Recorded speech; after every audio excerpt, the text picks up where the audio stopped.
move on to the next topic. It's One Case, One Pearl, where I think our Dr. Aditya Kelkar, a young dynamic vitreoretinal surgeon leading the light from National Institute of Ophthalmology, Pune, and recently has been awarded the Honor Award and also the prestigious Rhett Buckler Award by American Society of Retina Specialists. And over to Dr. Kelkar, sir. Are you there? Dr. Anirudh?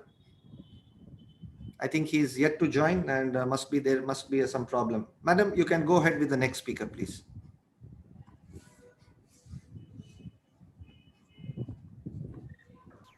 You're muted, madam. Dr. Chitra. I'm here. Can I start, please?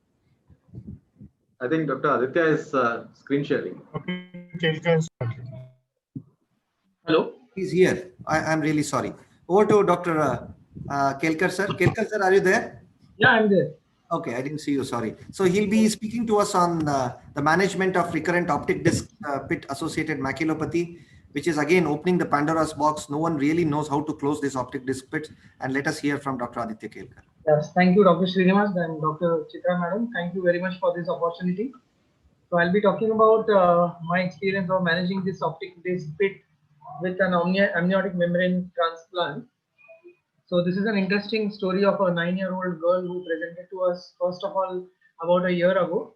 That time she had been diagnosed as optic disc pit with maculopathy.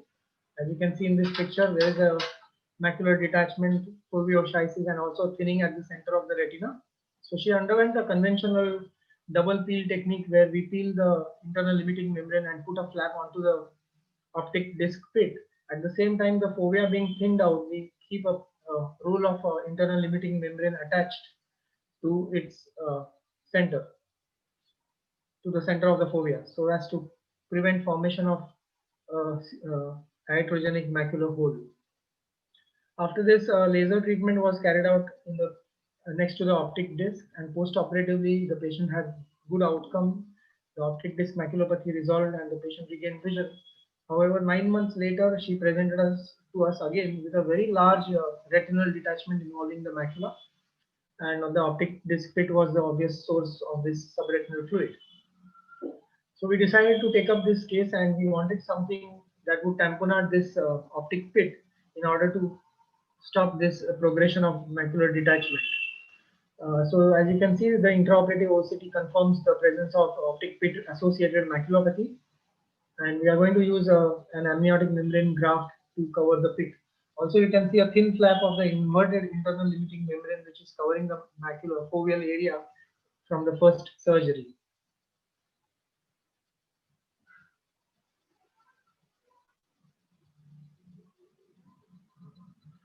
So this is the harvested 3 mm amniotic membrane graft, which is stained with brilliant blue to improve the visualization, and then it is placed over the optic disc pit, and with the help of the forceps it is maneuvered inside the optic pit.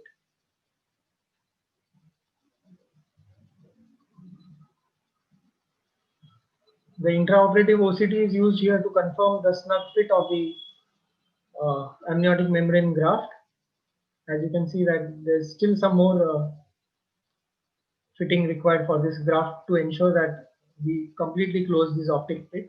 This is what the OCT confirms right now, that the graft is still floating above the optic pit.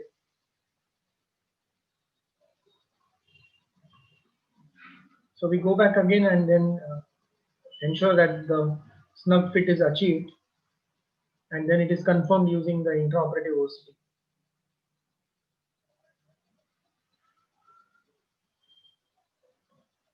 So this confirms the snug fit now, and after that we don't need any additional tamponade such as PFCL or gas or oil. Any such tamponade is not required in such situations because the snug fit is very well achieved. And post-operatively within 48 hours, these are the results. You can still see that the graft is still stained with the amniotic membrane and the macular area is well settled. And 6 months down the line, the patient is still doing very well. Thank you. Madam, you are muted. Beautiful depiction, Dr. Aditya. It was very nice to hear you. Thank you. Thank Dr. Srinivas, could you ask your... Yes, sir, I have one question to you. See, what was the follow-up of the case with amniotic membrane? And what was the follow-up of the case with the ILM which you have stuffed inside? The first case that was at 9 months, the patient, presented to us again with a recurrence. And after that, we operated the patient immediately. So the post-graft follow-up now is 6 months. Sir, post amniotic graft is how much? 6 months now. 6 months. So is it not a too short time to say whether it opens up again? And do you have any comparative cases between the two, rather than directly telling that amniotic is definitely a good cure for optic disc pitch rather than ILM peeling? And some people have even tried the scleral graft. So would you not consider doing a kind of comparative study amongst the different techniques and then try to arrive? I would love to do that. But you can stop sharing the screen, sir, so that everybody can be seen. So I would love to do that comparative study, but as you know, the number of cases of optic pit are very less, and it's very difficult to have a comparative study with different techniques. And I'm not saying that amniotic membrane graft is like a magical cure for optic pits. Obviously, there are other time-tested techniques such as inverted ILM flap, peripapillary laser. When these cases fail, then you have to search for such options.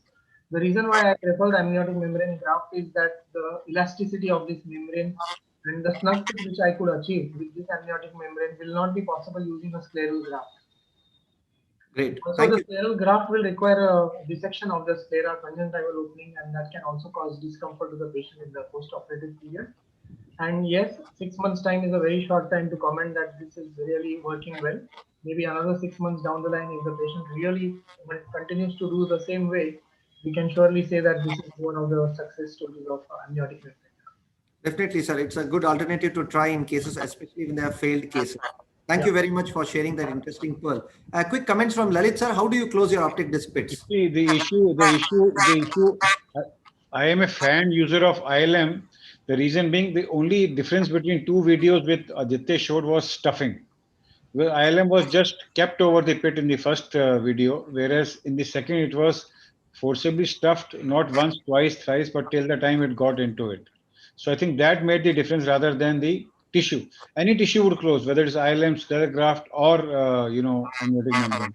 But it's a question of stuffing, because ultimately it's an anatomical hole there. It's a communication there. So that communication has to go down. Yes, sir. Shobit, sir, quick comments. The most important comment that I like to fortify my cystic fovea with a double flap of ILM, and the second flap is a hinge flap on the nasal side which goes onto the pit. That's it. What I have burnt my fingers in my initial cases with a post-operative macular hole in one case, and since then I've always make an envelope flap onto the fovea, which fortifies the fovea. And the second one is the hinge flap for the pit, and that's it. But I'm not able to handle the amniotic membrane that well as I'm able to handle the ILM. So in my hand, that gives me good results. Srinivas, the issue of fovea, there's no controversy that you have to have that, hinge there. And Aditya showed very nicely. That is not a controversy, is about the stuffing part. Yeah. That I think Aditya, he maneuvered, because that's how elasticity of the amniotic membrane. It's easily, you can maneuver that easily. A quick question to Anand, sir. Last question. Sir, do you really think that we need to peel and then stuff the ILM over the macula rather than just do an ILM sparing, macula sparing ILM peel and then to try to stuff it inside the... Do we really have to bring the flaps and put it? It's like a prophylactic treatment. Do you really advise that kind of technique, sir? Yeah, I think you mean stuffing into the pit, not into the macular hole. So I used to do ILM peeling, but now I prefer a fovea sparing ILM peeling and place it into the optic pit, like Dr. Chavla was saying. And I think if you hinge it properly and if you do proper fluid exchange, it does kind of seal that. I've seen that. I've also, of course, done a bit of the scleral graft kind of thing, which I don't think is very dramatic. You can go very posterior, make a small graft there, and come right through that cannula and then put it into that, it sticks. It does stay. It does stay there. So I don't think. Plus, I also would like to caution against too much of handling and stuffing into the pit. All said and done, all the optic nerve, all the fibers, axons are going in through this area. So it is a sensitive area. So we also need to be a little careful. Yes, of course, in skilled hands, it will happen very smoothly. But, the message should also be a word of caution that please do not, over manipulate in a very sensitive area. Even though it's a blind spot, it is the optic nerve we are talking about. Thank you, sir. Thank you. And thank you, Dr. Aditya, sir, for that beautiful video. Definitely, it will be considered as an alternative, and I will definitely do that in future cases of failed ILM. Over to you, Dr. Chitramani. Yeah.